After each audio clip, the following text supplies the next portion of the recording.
the violent somebodies. They hunted the Mogrims for sport and took their fire for themselves.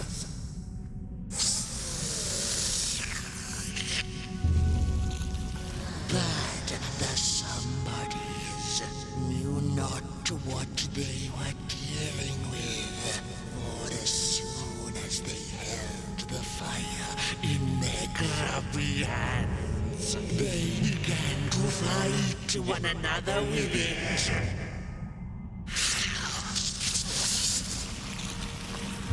To save themselves from themselves, the cunning heads turned on their bodies and organized a great meeting. And so it was that somebodies became nobodies, and the bodies were exiled. A time of peace would ensue, or so the headlings thought.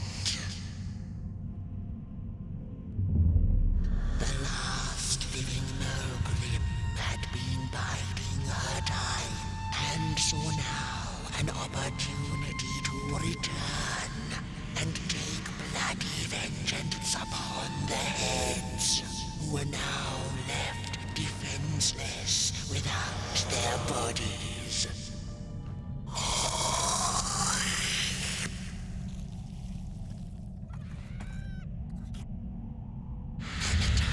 Of the Mogrim begins anew. A storied meal indeed. Moonbird thanks you for feeding her and proudly upholds the promise. A gift. A shard from the Mogrim's own cauldron.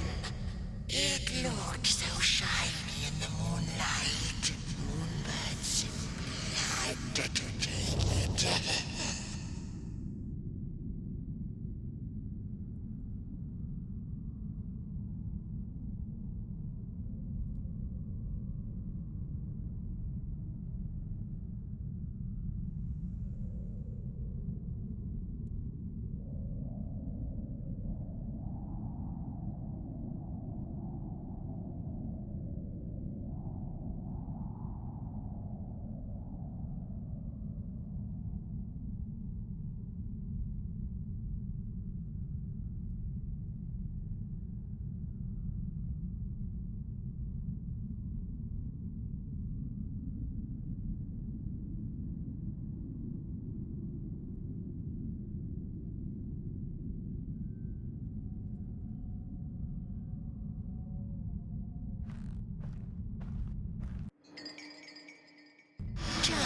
For now, she'll see you in the light.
she'd never been much for company until she had met the other one.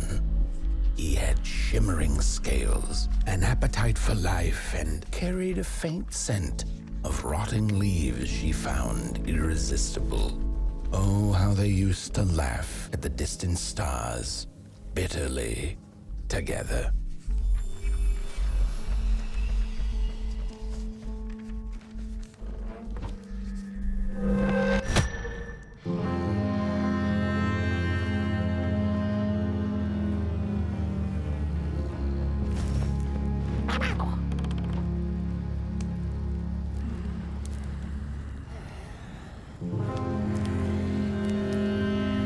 The howls of the Mulgrim have gone with the wind, and our headaches settled into gentle throbbing.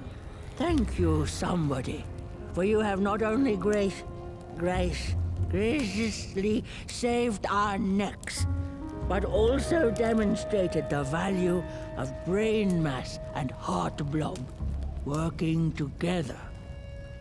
Could it be time for the bodies to return? We must convene on this matter, and you and your wandering flame must now leave through our gates and keep on walking the midnight walk to Moon Mountain.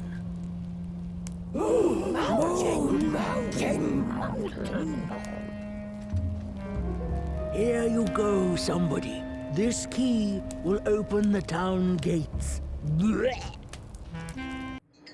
The mountain once again beckons, and the call is answered. Fare thee well, and take good care of your flame. The dark itself is hungry.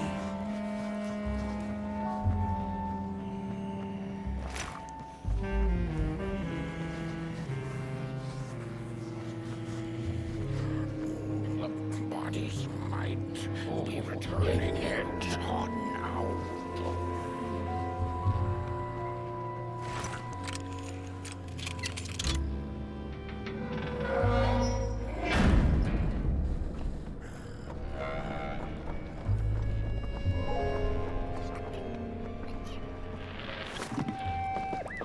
I've had enough. First it was the big Mulgrim hunt, and then when they forced us out into that make-a-forgiven swamp. I hate hiking. And then when we had nothing left to hunt, we started fighting each other. And then Mr. Mayor gets this grand idea that we should chop our own heads off and banish our bodies. How does that even scientifically work? I've had enough of civilization.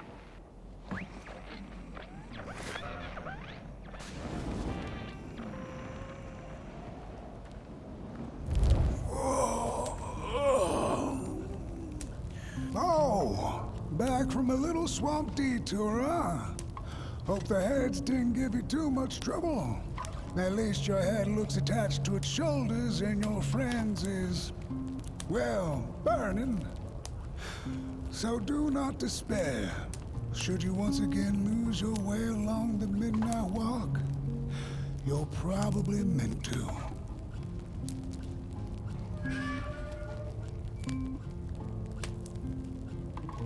The body can be a terrible master, but a wonderful servant.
We Malgrims have a special relationship with fire.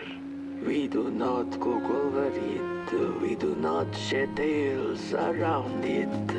We care not for its warmth. Ours is a different connection entirely.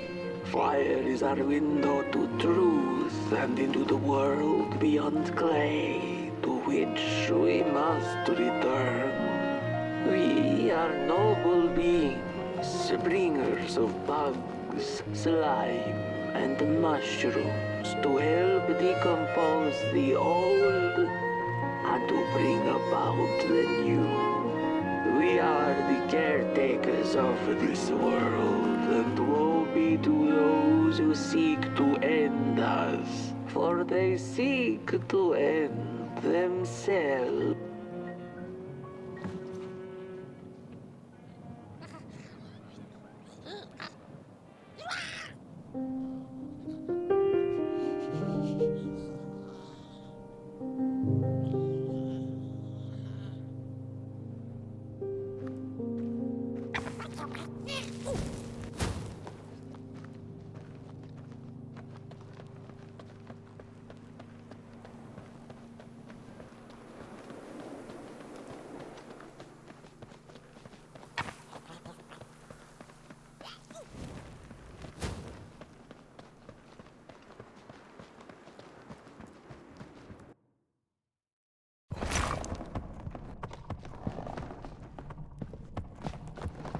Dreadful was the day when the sun vanished.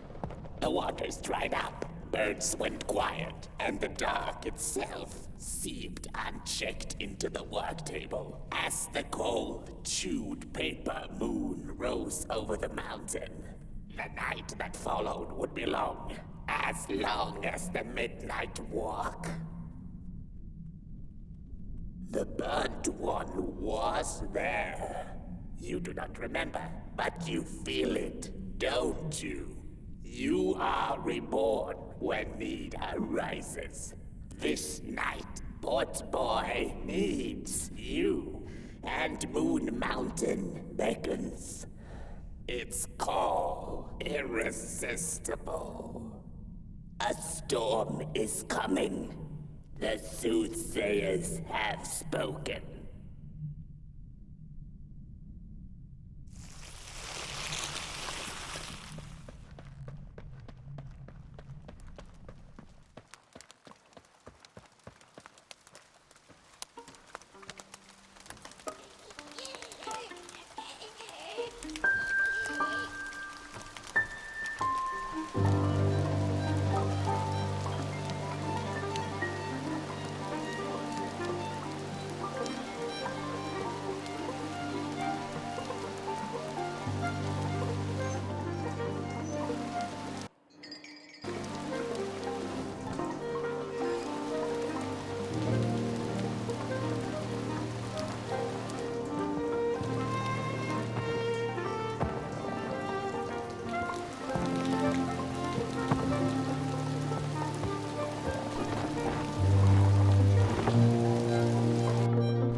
I had a flame once. It was beautiful and bright, spread its light, brought me and my neighbors warmth. and it was always hungry. No matter how much I fed it, it kept on growing and growing, and one day it got big enough to start walking the long road. I didn't guide it. It dragged me along for the ride. I followed it for a long time. Would the road ever end? What was the point of the walk? Things kind of spiraled. Road took me on dangerous detours that didn't make sense. Before I knew it, my flame began to fade until well, I don't think I was meant to carry this flame.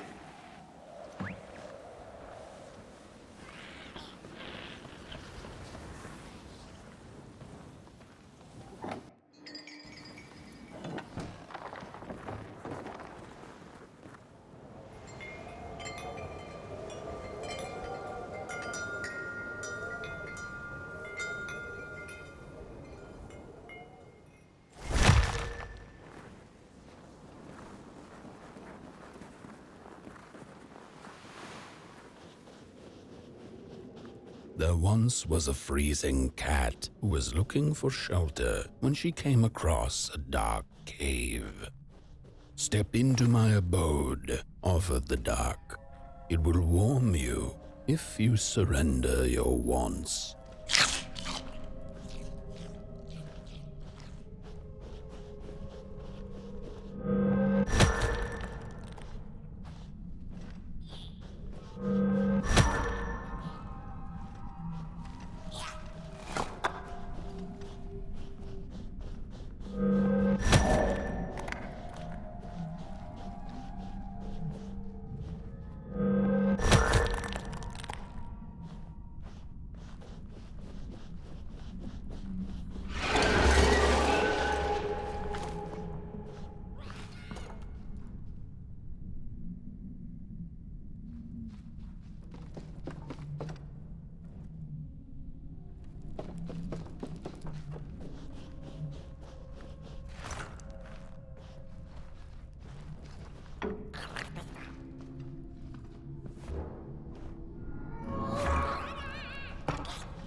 The story goes of a nameless maker who pulled creative spark from the dark itself without giving it fire. With his dark source, he managed to create swaths of land in no time. The dark itself waited for a gift of fire, but the maker just kept on taking. Too busy building his crooked fences and watchtowers, kept his fire locked away in his chest. One day, he decided to create the first people to inhabit and appreciate his creation. It was then that the dark corrupted the maker's clay, guided his greedy hands into creating not people, but the first of the fire-eating crawlers. And they crawled into this world absolutely starving.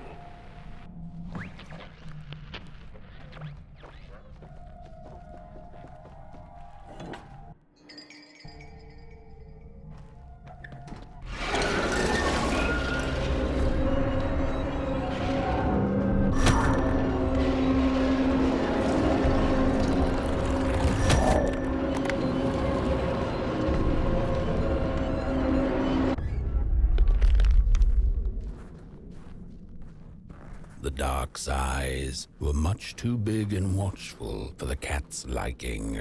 She went on to find warmth somewhere else.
Saw it. Rooftops piercing the sky. Approaching the town, she was greeted by a crone. "Come, kitty, kitty, you must be tired. Sit in my lap. Share your soft fur, and I shall warm you for a spell."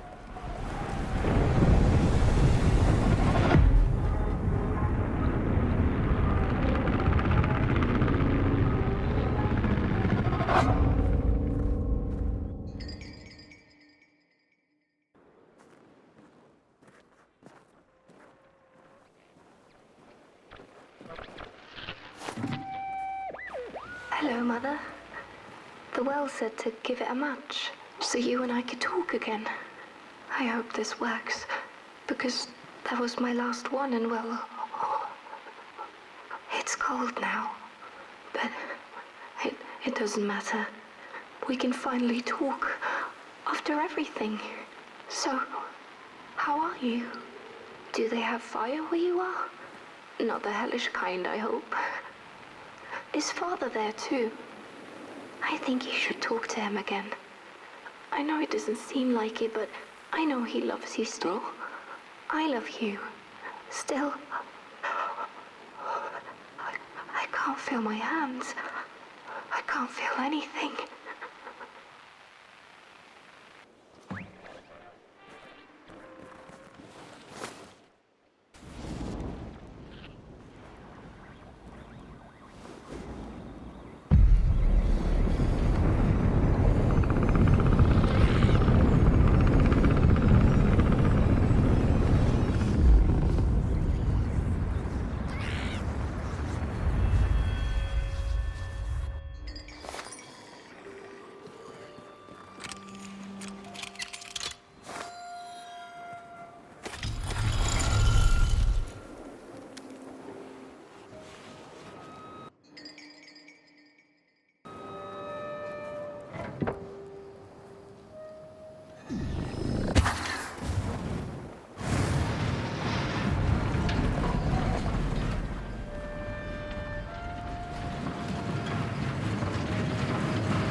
Welcome to Cool Haven, newcomer. Good to see a flame in these parts again. I'll be your guide tonight. This furnace here used to run on coal and fire, don't you know? But a thief stole all our matches, wasted them in greed, you see. Now the ghost has come to smite the wicked and punish the thief who killed us. Well, I guess that's it. That's a tour on the house. There's a bone right there in the snow. That ain't no, you hear 'em shake.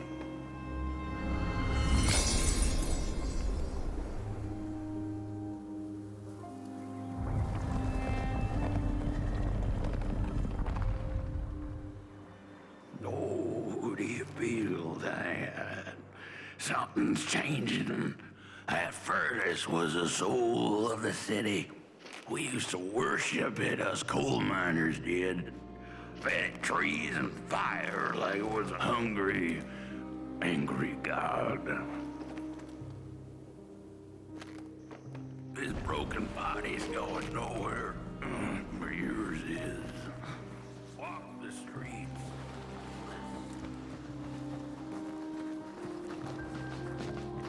The cat didn't like the crone's crude pettings. Her hands tugged at her fur. Now, rest still, the crone said, as she pulled out a crooked knife. The cat was quick and escaped just in time. The flame burns with a passion.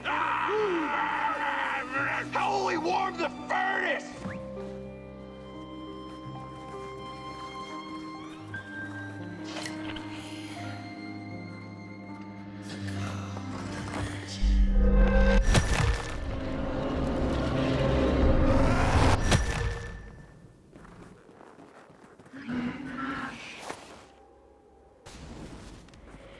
Listen for the bone.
house.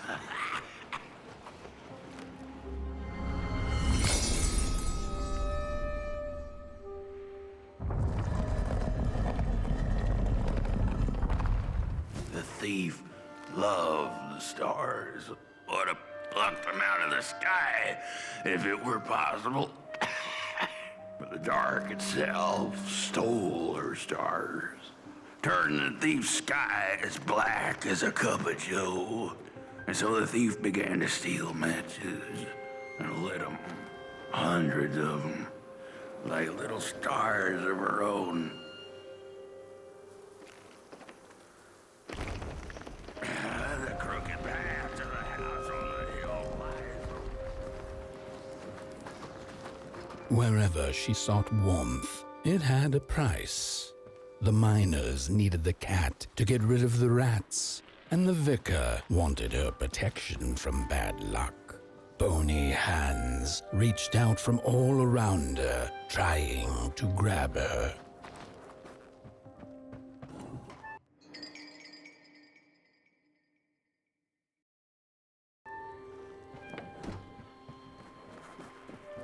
The burnt matches lead to the house.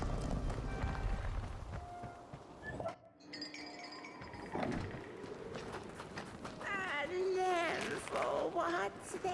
We're running out of matches. The furnace is dead.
What's...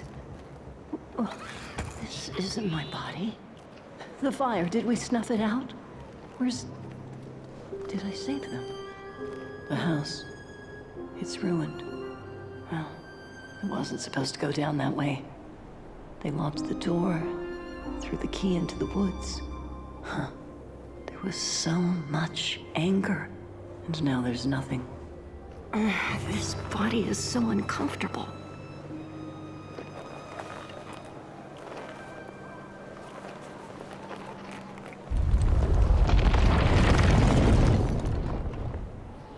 While I was in the black, I had a dream. There was a monster in the woods, with our door key dangling from its tail. I ran, tried to chase it, grab the key, and when I did, the creature turned around, and its face, it was the face of this whole town.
That's it, that's the key. Unlock the door. Please. I want to see my home again.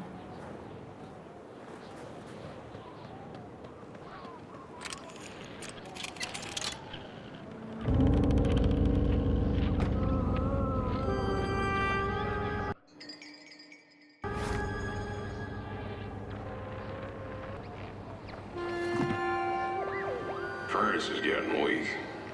Council says we're running out of matches. We'll have to harvest more trees then. I don't like it. Losing the forest like this. Not like we have a choice. Mom, Dad, Oh, Curly, you startled me. they're coming here. All of them. What's The that? cat felt as if the walls around her Just were a growing map. taller, the alleyways narrowing. Turning a corner, she bumped into a girl sitting in the snow. In her bony little hands, a lit match. "What do you think of my star?" the girl asked. "Isn't it pretty?" The crooked path to the house on the hill lies open. Do you hear the scream?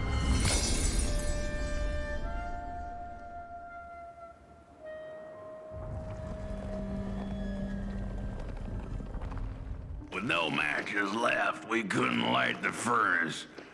And the thief paid a terrible price for her burning greed. As the furnace died, one by one, so did we.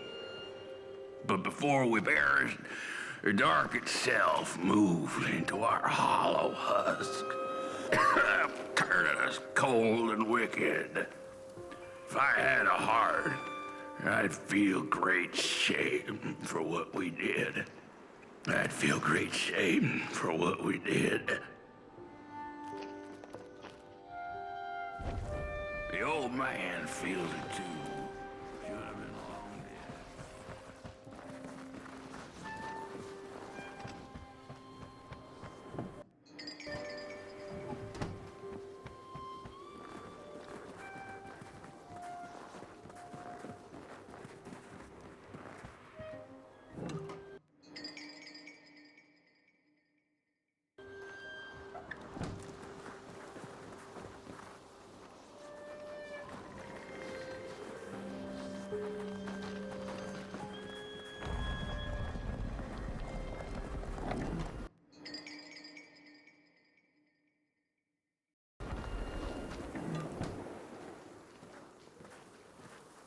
We killed the thief.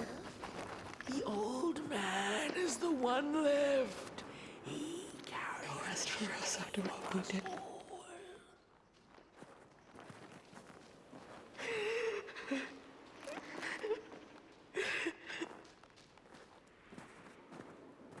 shame.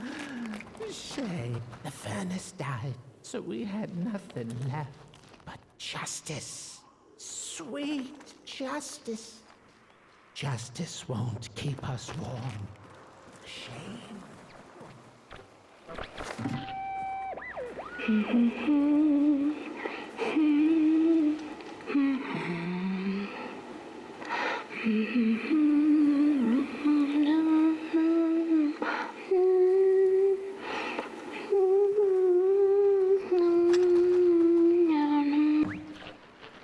I know the thief was to blame, but she was just a child.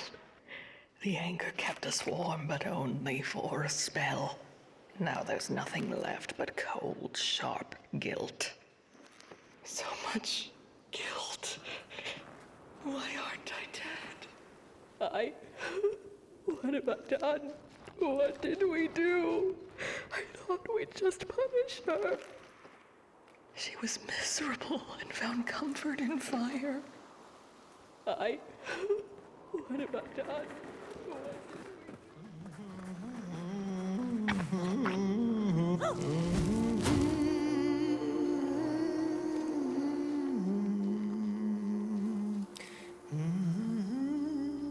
Oh, that voice. What I wouldn't give to hear her sing again. Those sweet, sweet tunes like fallen leaves of the trees memories that were. Such a waste. Such a shame. I wish I could hear her sing again. Just once. Just once. Oh, I know she stole from us. I know what she did to our town. She could sing. This town's not much without fire, no. But it's even less without song. If I could just hear that lullaby one last time, I know I'd be able to move on.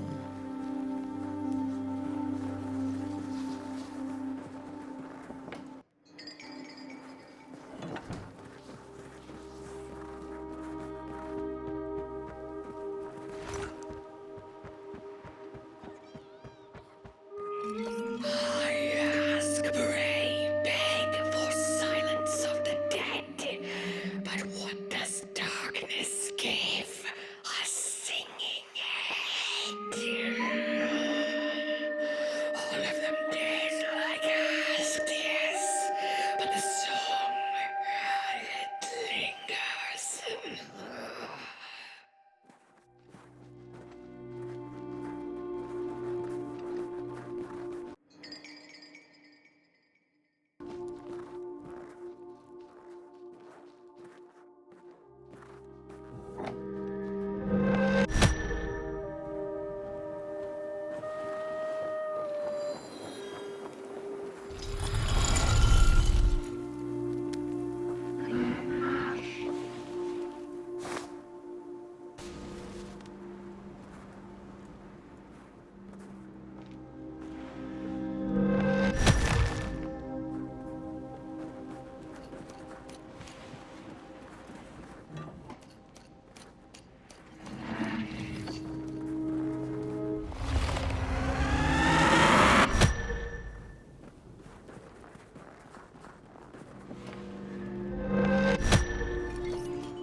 Oh, burnt one. Little flame, you found it.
little soul, you charming little wanderer, my life's companion and body's guest.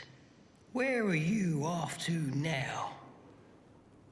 I don't know what I thought would happen. I feel a strange warmth, but just as coal runs deep in the earth, so is the shame a part of me, mine alone to bear. Burnt one, small flame. I am grateful, but I will not surrender my loneliness so quickly. I needed to ferment me, season my soul.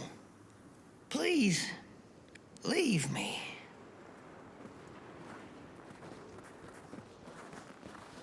The girl offered her burning match, her last star, but the cat could tell she needed it all for herself. Grateful for her unconditional kindness, the cat left her to her ghosts. Many bones out there, you know. Little key.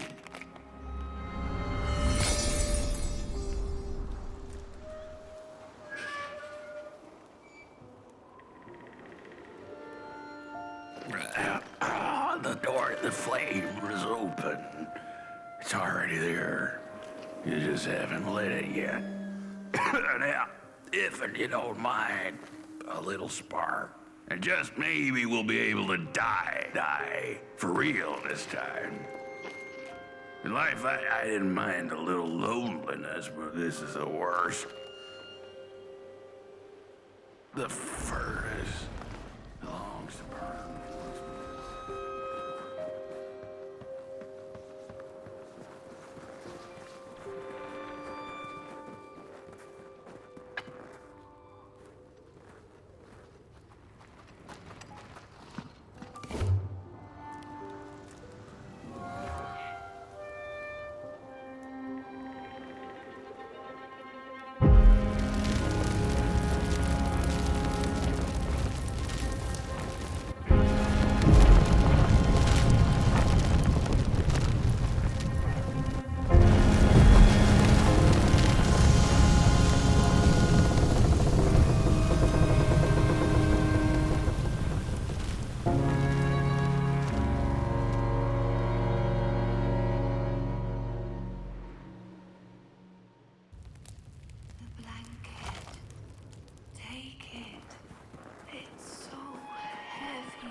Release me. Remove the shroud. Light the match. The match. Light it, please. Thank you.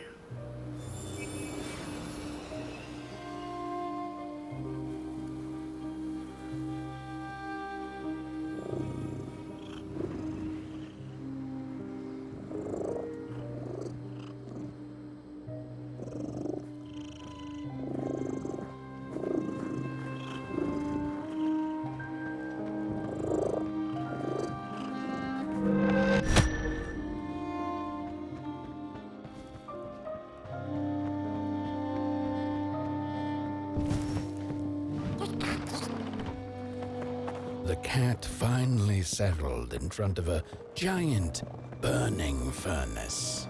In its bright flames, she could glimpse a dark future.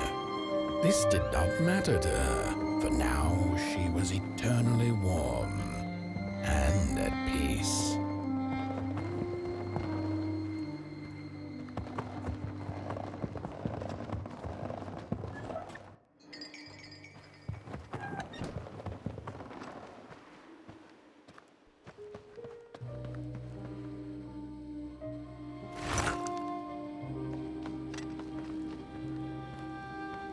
The flame burns still, and the fire has spread along the walk. The cold takes its toll, and Potboy's flame flickers. But it is still enough for the climb to Moon Mountain, to light the final fire. The road always leads to Moon Mountain. Hark! His fire belongs to the mountain.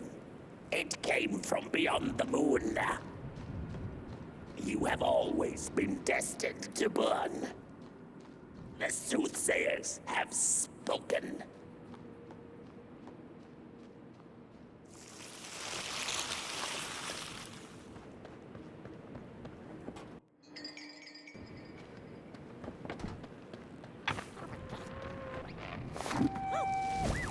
There's a fella who watches over the midnight walk, pointy hat and hollow gaze. He's been around longer than you or I.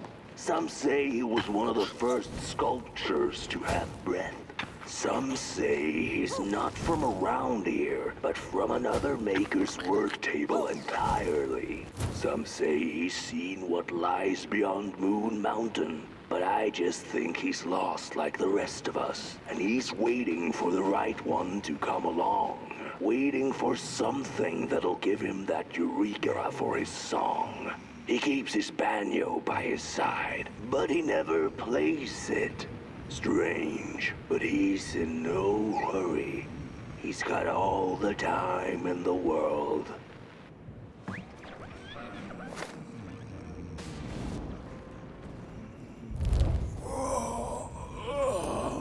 Hey, my. The bird one and its flame approaches.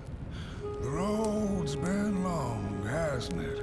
And it just keeps on going, don't it? Why don't you rest here for a spell? Change is in the air. Warm winds coming in from Coalhaven. I trust you're not pushing that little flame of yours too hard. He is mighty, no question about it. But between you and me, he still has a ways to go until Moon Mountain. Ah, heck, it ain't my place to tell you how to tend your flame. I'm sure you'll be fine. You'll be just fine. Ah, to feel at home wherever you walk. How's it? What a friend to have on the road, huh? Now, there's an open door invitation, if I've ever seen one. Go on in, then. Get some rest. I'll keep watch.